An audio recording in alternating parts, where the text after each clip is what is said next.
The bill is passed.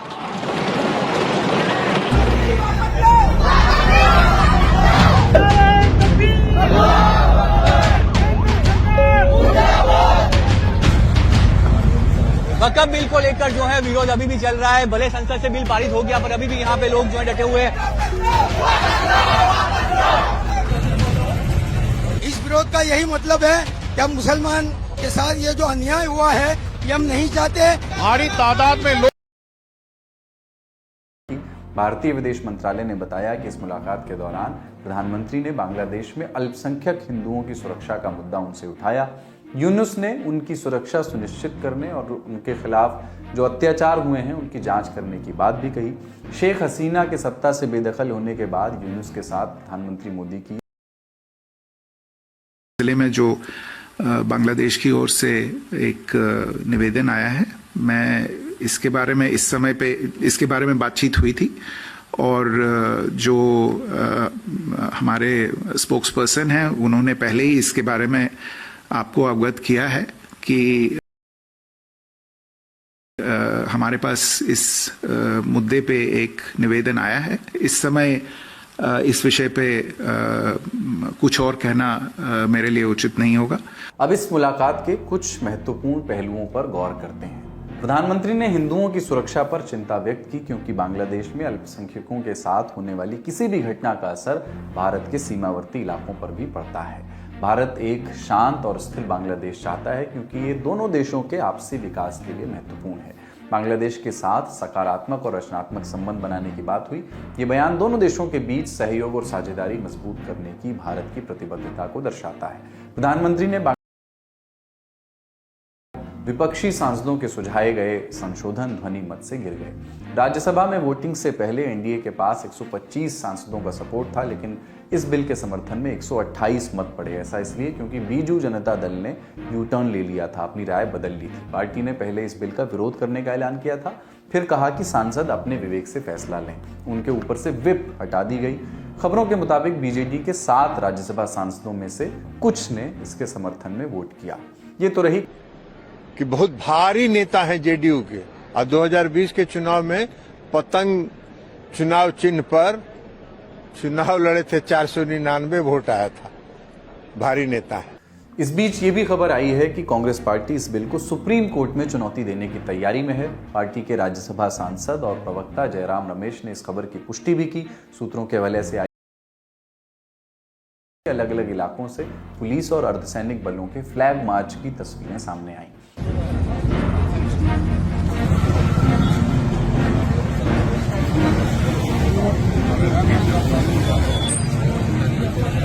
जो है जब ये वक्फ संशोधन का बिल जो है पास हुआ उसके बाद से आज जो पहले जुम्मे की नमाज है और रामनवमी का भी जो है पर्व आने वाले दिनों में है, उसको लेकर के आप देख सकते हैं। देखिए कितने भारी पुलिस फोर्स के साथ रैपिड एक्शन फोर्स और आरआरएफ के अलावा जो पीएसी के जवान है, सीओ अनुज चौधरी हैं, कोतवाली प्रभारी अनुज तोमर भारी पुलिस फोर्स के साथ इस वक्त संभल की सड़कों पर फ्लैग मार्च कर रहे हैं और संभल में संवेदनशील माहौल को देखते हुए पुलिस कोई भी ढिलाई नहीं बरतना चाहती है। सर, किस तरीके की तैयारियां से संभल में रखी है? आगामी त्योहारों को दृष्टि रखते हुए पुलिस पूरी तरह सतर्क है और कहीं भी अशांति नहीं, पूरी तरह शांति है। यह रूट मार्च सामान्य प्रक्रिया है और सोशल मीडिया के में भी सभी पोस्टों पर नज़र रखी जा रही है और साथ ही सीसीटीवी ड्रोन के माध्यम से सभी चौराहों और व्यक्तियों पर नजर रखी जा रही है। लखनऊ के हजरतगंज इलाके में पुलिस की पेट्रोलिंग चल रही है, गश्त मार्च चल रही है। पीएसी और लखनऊ पुलिस के जवान लगातार पेट्रोलिंग कर रहे हैं पूरे इलाके में।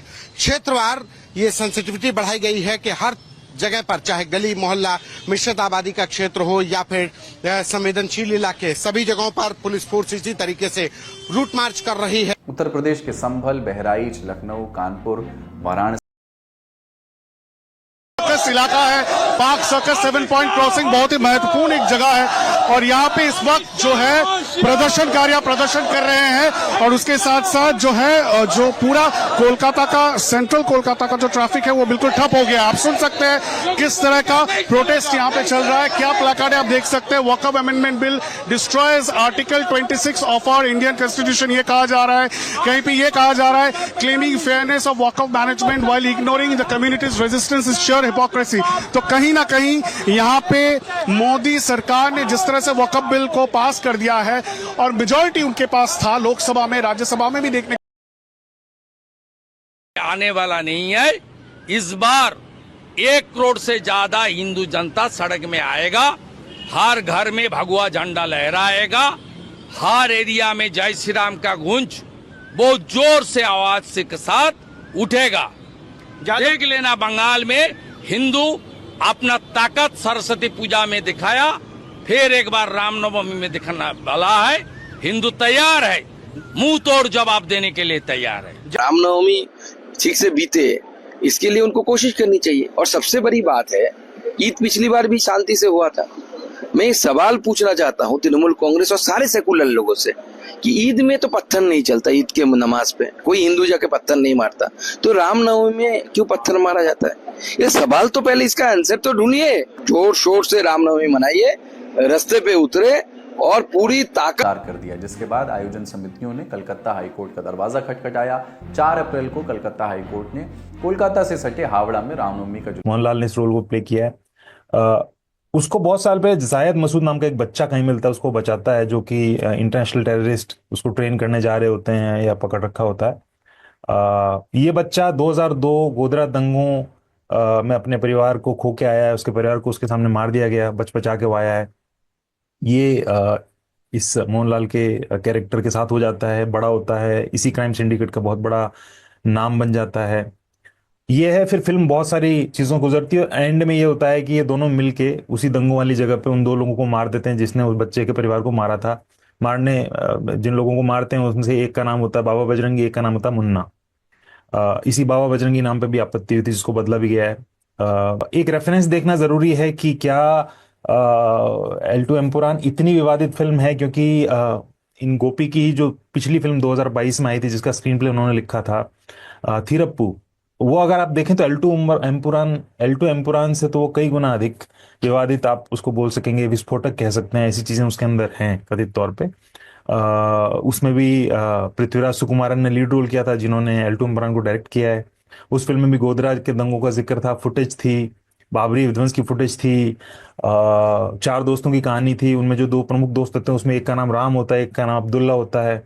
बहुत सारे रूपक हैं इसके अंदर, प्रतीकात्मक बहुत सारी बातें, अनाप शनाप बातें हैं, पर कुल मिला के राम अब्दुल्ला है।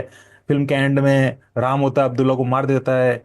और भी कई सारी चीजें हैं, जैसे एक गणेश की मूर्ति होती है, ओपनिंग सीन होता है जिसमें गणेश की मूर्ति, टूटी हुई मूर्ति समुद्र के किनारे आ लगती है, तो उसमें जो राम का किरदार है इसको नेगेटिव बताया गया है, वो उसको कचरा बोलता है।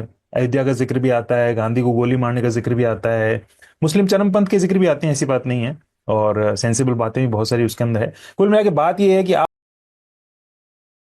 को ठेस पहुंचाने की नहीं थी। अगर कोई हमारी फिल्म से नाखुश है तो फिल्म के प्रोड्यूसर, डायरेक्टर और एक्टर होने के नाते ये हमारी जिम्मेदारी बनती है कि हम उन शिकायतों को सुनें और दूर करें। इसलिए हम सब ने मिलकर ये फैसला लिया है कि फिल्म के विवादित हिस्सों को एडिट किया जाएगा। तकरीबन 2 मिनट और कुछ सेकंड के सीन्स को फिल्म से हटा दिया गया है। हमने ये फैसला किसी की धमकी या दबाव में नहीं किया है।